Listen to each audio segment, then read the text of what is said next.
Hello friends, मेरा नाम है हेमंत सैनी। आप सभी का स्वागत करता हूं मैं डिज़ाइन इंस्पिरेशनल चैनल के ऊपर, जहां आज बात करने वाले हैं एक ऐसे सॉफ्टवेयर के बारे में जो इंटीरियर डिज़ाइनिंग और आर्किटेक्चरल स्टूडेंट्स को बहुत ही ज़्यादा काम आता है उनको 3D मॉडलिंग बनाने के लिए। तो आज हम बात करने वाले हैं स्केचअप के बारे में। तो बेसिकली स्केचअप का आज ये इंट्रोडक्शन वीडियो होने वाला है, जिसके अंदर मैं आप सभी को बताने वाला हूँ कि आप first time as a beginner जब आप स्केचअप को स्टार्ट करते हैं सीखना, तो उस समय आपको कैसे कैसे इंटरफेसेस दिखाई देंगे, कैसी कैसी स्क्रीन आएगी और क्या क्या ऑप्शन आपको उसमें देखने को मिलते हैं। तो चलिए बात करते हैं स्केचअप की। तो स्केचअप हम ऑन कर लेते हैं यहाँ से। तो देख सकते हैं आप स्केचअप ऑन हो रहा है इस समय। तो बेसिकली मैं आप सभी को बता देता हूँ, मेरा ये स्केचअप पहले से इंस्टॉल था, प्री इंस्टॉल था, इसलिए आप एक स्क्रीन मिस कर रहे हैं। वो मैं बता देता हूँ आपको एक टेम्पलेट सेलेक्ट करनी पड़ेगी।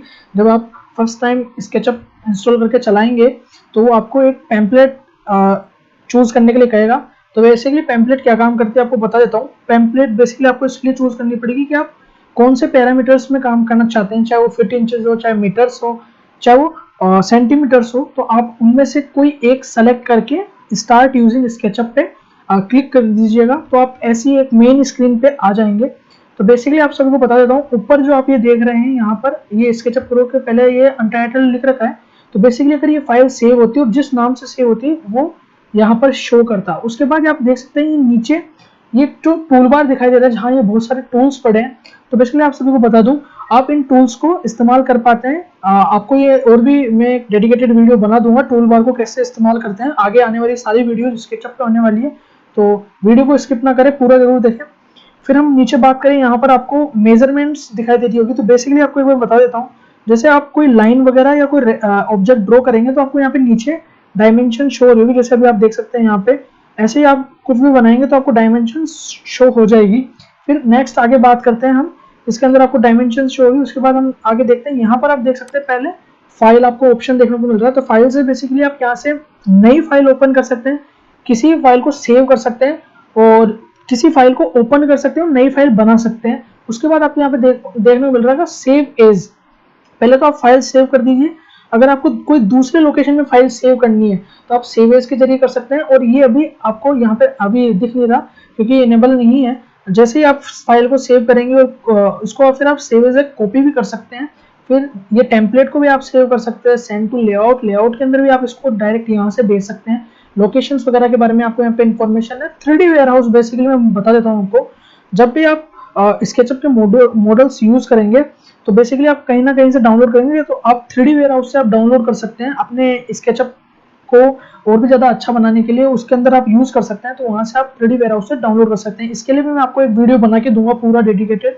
फिर हम नेक्स्ट पे आते हैं इंपोर्ट। तो बेसिकली अगर आप किसी फाइल पे काम करना चाहते हैं, चाहे वो ऑटोकेड हो, चाहे वो जेपीजी फॉर्मेट में हो, चाहे वो पीएनजी फॉर्मेट में हो, कुछ भी आप किसी भी फॉर्मेट में जो स्केचअप अलाउ करता है लेने के लिए, तो बेसिकली इंपोर्ट आप यहाँ से कर सकते हो। एक्सपोर्ट आप 3D भी एक्सपोर्ट कर सकते हो कि जो आप वर्क स्पेस है वो 3D में दिखे, और आप 2D ग्राफिक्स भी एक्सपोर्ट कर सकते हो जो यहाँ से हो जाएगी। जो आपका वर्क स्पेस है वो आप यहाँ से कर सकते हो। और नीचे आपको प्रिंटिंग सेटिंग्स सारी की सारी शो हो रही होगी यहाँ पे। उसके बाद मैं आपको बताता हूँ एडिट। एडिट के अंदर आप जितना भी वीरे की वर्क स्पेस है उनसे रिलेटेड एडिट्स कर सकते हो यहाँ पे, चाहे वो वीरे हो। तो बेसिकली वीरे मैं आपको बता देता हूँ, एक रेंडरिंग सॉफ्टवेयर है जो आपको अलाउ करता है रियलिस्टिक रेंडरिंग निकालने के लिए।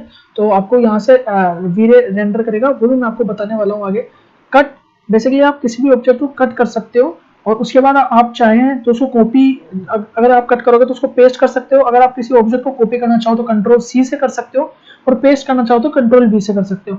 बेसिकली पेस्ट इन प्लेस में आपको एक चीज बता देता हूँ, जैसे कोई ऑब्जेक्ट है, अगर आपने उसको कंट्रोल एक्स किया है ना, कट किया, तो आप उसको बेसिकली उसी लोकेशन में पेस्ट करने के लिए जहां से आपने कट किया है उसको प्लेस करने के लिए आपको ये वाला फीचर इस्तेमाल करना होगा, पेस्ट इन प्लेस। उसके बाद आप किसी भी ऑब्जेक्ट को डिलीट कर सकते हैं, लेकिन उसके लिए पहले आपको सेलेक्ट करना पड़ेगा और उसके बाद आप डिलीट कर सकते हो। यहाँ से भी डिलीट कर सकते हो और अपने कीबोर्ड से भी आप डिलीट कर सकते हो।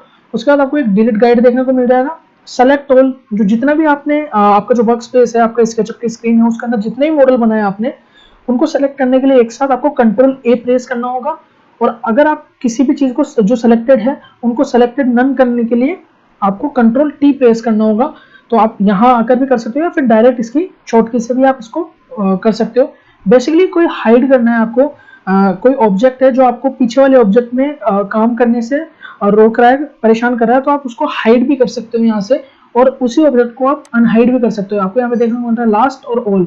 अगर आपने बहुत सारे ऑब्जेक्ट हाइड कर रखे हैं तो आप ऑल पे जाकर अनहाइड कर सकते हो, और अगर आपको जो प्रीवियस वाला ऑब्जेक्ट है जो आपने हाइड किया था उसको करने के लिए आपको लास्ट के ऊपर क्लिक करना पड़ेगा। उसके बाद ये लॉक है, तो बेसिकली अगर आप किसी भी इस फीचर का इस्तेमाल करते हैं लेफ्ट क्लिक से, अगर आप किसी ऑब्जेक्ट को लॉक कर देते हो तो आप उसमें एडिट नहीं कर पाओगे, चाहे उसको मूव करना हो तो वो भी नहीं कर पाओगे और एडिट भी नहीं कर पाओगे। उसके बाद आपको देखने को मिल रहा है अनलॉक। अगर उसी ऑब्जेक्ट को जिसको आपने लॉक किया था अगर आपको अनलॉक करना है तो आप यहाँ पे जाकर सेलेक्टेड पे भी क्लिक कर सकते हो और ऑल पे भी क्लिक कर सकते हो। ऑल पे इसलिए जितने भी आपके जो आपने लॉक किए थे जितने भी ऑब्जेक्ट वो एक साथ अनलॉक करना चाहते हो तो ऑल पे क्लिक कीजिए, और एक एक करके करना चाहते हो तो सेलेक्टेड है उस पर आप जाकर सेलेक्टेड पे क्लिक कीजिए। उसके बाद मैक कंपोनेंट मैक ग्रुप, ये आगे आपको मैं बताने वाला हूँ जब हमारी नेक्स्ट वीडियो आएगी जिसके अंदर हम शेप्स वगैरह की बात करेंगे, तब मैं आपको बता दूंगा। उसके बाद हम बात करते हैं टूल बार। तो आपको बेसिकली यहाँ पे दिख रहा होगा tool bar. Tool bar basically आपको दिखा देता हूँ मैं एक बार के लिए। टूल बार से आप कुछ भी जो टूल्स है आपके जो प्री इंस्टॉल जब आप स्केचअप इंस्टॉल करते हो उस समय आपको यहाँ पे दिखाई देंगे। तो आप यहाँ पे लास्ट टूल देख रहे हो, ये लेयर वगैरह, अगर मैं इसको यहाँ से क्लिक करता हूँ तो आप देख सकते हो यहाँ पर ये वाला ऑप्शन देखिए, अभी मैंने लेयर को क्लिक किया था तो ये आ चुका है। अगर इसको ऑफ करना चाहते हो तो यहाँ से ऑफ कर दीजिए। तो आप ऐसे कोई भी टूल्स वगैरह बाहर निकाल सकते हैं। उसके बाद हम बात करते हैं यहाँ पर व्यू के अंदर सीन टैब्स। तो जब आप ये आपको मैं आगे बताऊंगा जब हम सीन ऐड करेंगे तो ये सबको शो होने लग जाएगा। हाइड ज्योमेट्री तो बेसिकली आपको जो लाइन्स है शेप्स की वो आप यहाँ से बंद कर सकते हो और चालू कर सकते हो। और सेक्शन प्लान्स आपको ये बेसिकली जितना भी है ये सारे के सारे सेक्शन के लिए काम आने वाली चीजें ये ऑन रहेगी पहले से। आप शेडोज इसमें ऐड कर सकते हो। जैसे मैं क्लिक करता हूँ तो आप देख पाएंगे यहाँ पे इस ऑब्जेक्ट की शेडो आपको दिखाई दे रही है। और अभी मैं इसके बंद कर देता हूँ यहाँ से। अगर आप किसी चीज में फॉग ऐड करना चाहते हो या थोड़ी फॉग ऐड करना चाहते हो तो आप देखिए ये इसमें देखिए ये फॉग ऐड हो चुकी है, तो आप यहाँ से फॉग भी ऐड कर सकते हो इजीली। और फिर आगे हम बात करते हैं एज स्टाइल। तो आपको यहाँ पे सारे के सारे एजेस स्टाइल आपको देखने को मिल जाएगी, चाहे वो एजेस हो, बैक एजेस हो, प्रोफाइल डेप्थ और ये एक्सटेंशन वगैरह के बारे में सब कुछ यहाँ पे इन्फॉर्मेशन मिल जाएगी। एक्सरेज, वायर फ्रेम्स, ये सारे के सारे आपको इनका यूज क्या है आगे मैं आपको बता दूंगा। कंपोनेंट एडिट और एनिमेशन, तो बेसिकली एनिमेशन आपको क्रिएट करने के लिए आपको सीन्स ऐड करने पड़ेंगे, तो आप यहाँ से जाकर सीन ऐड कर सकते हो और अपडेट सीन कर सकते हो। डिलीट, आप सीन को किसी सीन को डिलीट करना चाहते हो तो वो सारे के सारे डिलीट कर सकते हो। बेसिकली अभी ये एनेबल इसलिए नहीं है क्योंकि अभी मैंने कोई भी सीन ऐड नहीं किया है। जब आप ऐड करेंगे तो आपको शो हो जाएंगे। उसके बाद हम बात करें प्रीवियस कैमरा, ये सारी की सारी कैमरा से रिलेटेड सेटिंग्स है, ऑप्शंस है। तो आप अभी जैसे मैं इस पर प्रीवियस पे क्लिक करता हूँ तो जहां मेरा पहले कैमरा था वहां ऑटोमेटिक पहुंच जाएगा। उसके बाद आपको नेक्स्ट, अगर आप नेक्स्ट पे क्लिक करोगे तो जब उससे पहले प्रीवियस से पहले जहां मेरा कैमरा था वहां ऑटोमेटिकली पहुंच जाएगा। फिर आपको यहाँ पे स्टैंडर्ड्स व्यू के अंदर आपको देख पा रहे हैं यहाँ पे टॉप, बॉटम, फ्रंट, बैक। तो जैसा अगर मैं टॉप करता हूँ तो आप देख पा रहे हो यहाँ पर अभी ये टॉप का व्यू शो कर रहा है यहाँ पे, तो ये टॉप का व्यू शो कर रहा है। उसके बाद हम बात करते हैं कैमरा के अंदर 2 पॉइंट पर्सपेक्टिव है, पर्सपेक्टिव है यहाँ पे, ये सारे के सारे कैमरा सेटिंग्स है। आपकी कैमरा कैसा आपको देखना है, 2 पॉइंट पर्सपेक्टिव में देखना है, अभी पर्सपेक्टिव में चल रहा है। मैच न्यू फोटो, आप यहाँ से न्यू फोटो वगैरह मैच कर सकते हैं या आगे मैं आपको बता दूंगा। ऑर्बिट, बेसिकली ऑर्बिट आप जो माउस का बीच वाला ये कर्सर होता है इसके थ्रू भी आप ऑर्बिट को चेंज कर सकते हो, या फिर मैं आपको बताता हूँ आप इसमें जाकर यहाँ से ओ भी प्रेस कर सकते हो और यहाँ से यूज भी कर सकते हो, ओ दबा के यहाँ से भी यूज कर सकते हो। फिर पेन टूल के बारे में बताता हूँ मैं आपको। तो pen tool basically hand tool की तरह काम, हैंड टूल आ जाएगा इसके अंदर। तो बेसिकली अगर आपको इसको एच दबाते हैं तो भी ये आ जाता है, या फिर आप वहां से भी जाकर इसको ऑन कर सकते हो। ऐसे अगर आपको जूम करना है विंडो को तो ये जूम भी हो जाएगा जेड दबाने से। फील्ड ऑफ व्यू, यहाँ पर आपको व्यू के बारे में सारी की सारी इंफॉर्मेशन मिल जाएगी। जूम, एक्सटेंड्स वगैरह ये सब कुछ, वॉक, लुक अराउंड, ये सारे के सारे ये टूल है। अगर आप लुक अराउंड एक ही जगह से 360 व्यू लेना चाहते हो तो आपको लुक अराउंड टूल का इस्तेमाल करना पड़ेगा, जो आपको शायद बाहर भी देखने को मिल जाएगा यहाँ पे, नहीं तो आप अंदर जाके भी इसको यहाँ से ला सकते हो। फिर आगे बात करते हैं हम ड्रॉ। तो बेसिकली लाइंस आपको यहाँ पे दिखाई दे रही होगी, लाइंस। तो लाइन आपको ड्रॉ करने के लिए लाइंस वगैरह यहाँ से इजीली मिल जाएगी। और नीचे मैंने आपको बताया था ये डायमेंशन चल रही है, देखिए आप यहाँ पे कितनी बड़ी लाइन है उसका आपको यहाँ पे शो हो जाएगा। उसके बाद मैं आपको बताता हूँ ये आर्क्स वगैरह आपको देखने को मिल रहे हैं, ये 2 पॉइंट आर्क है, 3 पॉइंट आर्क है, और ऐसे ये आर्क आपको यहाँ पे इसकी बहुत सारी सेटिंग देखने को मिल जाएगी। शेप्स के बारे में बात करें, रेक्टेंगुलर, रोटेटेड, रेक्टेंगल, सर्कल और पॉलीगन, ये आपको बहुत सारी शेप्स यहाँ पे देखने को मिल जाएगी। सैंडबॉक्स बेसिकली एक प्लगइन आता है जो मेरे पहले से इंस्टॉल है, आपको यहाँ पे देखने को नहीं मिल सकता जब आप फर्स्ट टाइम इंस्टॉल करोगे, उसके बारे में मैं आगे बात करूंगा आपसे। उसके बाद आपको यहाँ पे टूल देखने को मिल रहे हैं, सेलेक्ट। तो आप अगर किसी चीज को सेलेक्ट करना चाहते हो, आप बेसिकली ये देखिए अभी लाइन आ रहा है, अगर आप स्पेस क्लिक करेंगे तो आप सेलेक्ट कर पाओगे, सिलेक्शन के लिए टूल आ जाएगा आपके पास, तो ये आप यहाँ से ले सकते हो। उसके बाद इरेज, अगर आपको कोई ऑब्जेक्ट इरेज करना है तो आपको सिंपली आपके कीबोर्ड पे ई प्रेस करना है और आप इरेज कर सकते हो किसी भी ऑब्जेक्ट को। टूल के अंदर यहाँ पर आपको पेंट बकेट टूल दिखाई दे रहा होगा, तो आप इस पर क्लिक करेंगे तो आपको यहाँ पर एक ऑप्शन दिख जाएगा कलर का। अगर आप कोई रेक्टेंगल या कोई ऑब्जेक्ट क्रिएट करते हैं तो उसके बाद आपको मैं दिखाता हूँ। जैसा भी मैंने एक ऑब्जेक्ट क्रिएट किया है तो आप उसमें कलर कर सकते हो इजीली, जो भी आप चाहें यहाँ से कलर ले सकते हो और कलर कर सकते हो। आगे मैं आपको बताऊंगा कि आप इसके अंदर कलर्स या कोई टेक्सचर इंपोर्ट भी कैसे कर सकते हो, वो आगे मैं आपको बता दूंगा। तब तक के लिए एक बार मैं इसको ग्रुप बना देता हूँ। तो ग्रुप बेसिकली मैं आपको आगे बताने वाला हूँ, ये चीज कैसे काम करती है, कंपोनेंट कैसे काम करते हैं, ये सब मैं आपको आगे बताने वाला हूँ।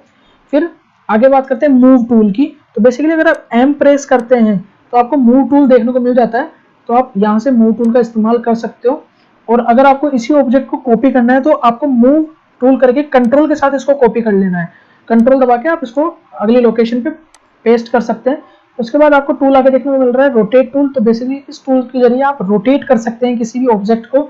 उसके बाद हम बात करते हैं स्केल के लिए। अगर आपको स्केल करना है किसी भी टूल को, किसी भी ऑब्जेक्ट को, तो आप एस दबाइए। आपके आप एक करके दिखा देता हूँ मैं आपको। जैसे मैंने एस क्लिक किया तो आप इसको स्केल अप कर सकते हो, जैसा आप चाहो वैसा आप स्केल कर सकते हो। तो आगे हम बात करते हैं पुश और पुल। तो बेसिकली सबसे ज्यादा काम आने वाला टूल यही है, इससे ही आप कोई नई चीज क्रिएट करते हो। मैं आपको दिखा देता हूँ। अभी मैं पी दबाता हूँ तो मैं इससे पुश और पुल दोनों कर सकता हूँ। तो ये टूल आपके बहुत ज्यादा काम आने वाला है, तो आप याद रखिएगा, इसको आप पी से इनेबल कर सकते हो।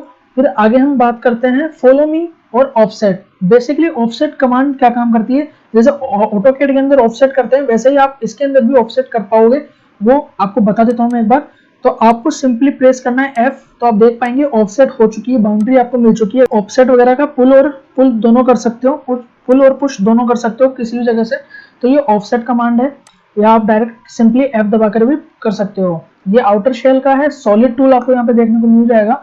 उसके बाद आपको यहाँ पे टैप मेजर, आपको मेजरिंग करनी है कि ये ऑब्जेक्ट कितना बड़ा है, तो आपको सिंपली टी प्रेस करना होगा, तो आप एक टैप देख पाएंगे, मेजरिंग टैप। वो आप यहाँ से आपको 2 पॉइंट सेलेक्ट करना होता है, एक तो फर्स्ट पॉइंट और सेकंड पॉइंट, तो आपको उसकी डायमेंशन देखने को मिल जाएगी।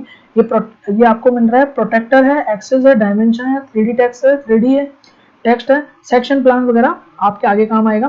फिर अगर आपको मॉडल इन्फॉर्मेशन चाहिए किसी भी तरीके की, तो आपको वो सारी की सारी यहाँ पे देखने को मिल जाएगी, चाहे वो फाइल से रिलेटेड हो, चाहे वो लोकेशन, रेंडरिंग, स्टैटिस्टिक, जो भी आपको यहाँ पे देखना, टेक्स्ट वगैरह से, यूनिट वगैरह जो भी आपको देखना चाहते हो वो आपको मॉडल इन्फॉर्मेशन यहाँ मिलने वाली है।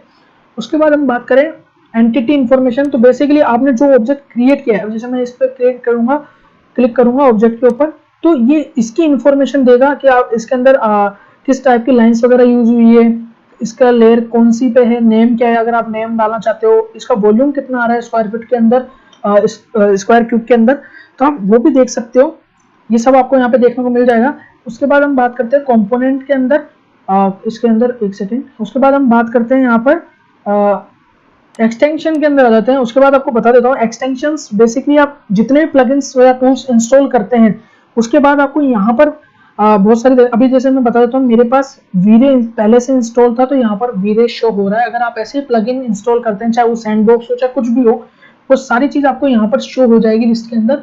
और बेसिकली आपको कोई भी हेल्प चाहिए स्केचअप के थ्रू, स्केचअप की वेबसाइट के थ्रू, तो वेलकम टू स्केचअप आप देख पा रहे हैं, यहाँ पर नॉलेज सेंटर है इनका, इनसे आप कांटेक्ट कर सकते हैं। लाइसेंस के बारे में इंक्वायरी जो आपको चाहिए वो भी हो सकती है। चेक फॉर अपडेट, अगर आपको अपडेट लेना है स्केचअप का वो भी आप यहाँ से कर सकते हो। अबाउट द स्केचअप, अब इसके बारे में आपको स्केचअप के बारे में कोई नॉलेज चाहिए, स्केचअप कैसे काम करते हो, आप यहाँ से जाकर ले सकते हो। तो बेसिकली आज की वीडियो में आपको मैं इतना बेसिक इंट्रोडक्शन देना चाहता था। उसके बाद हम धीरे धीरे एडवांस की तरफ जाएंगे।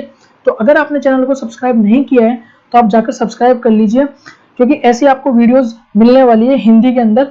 तो धन्यवाद आप सभी का।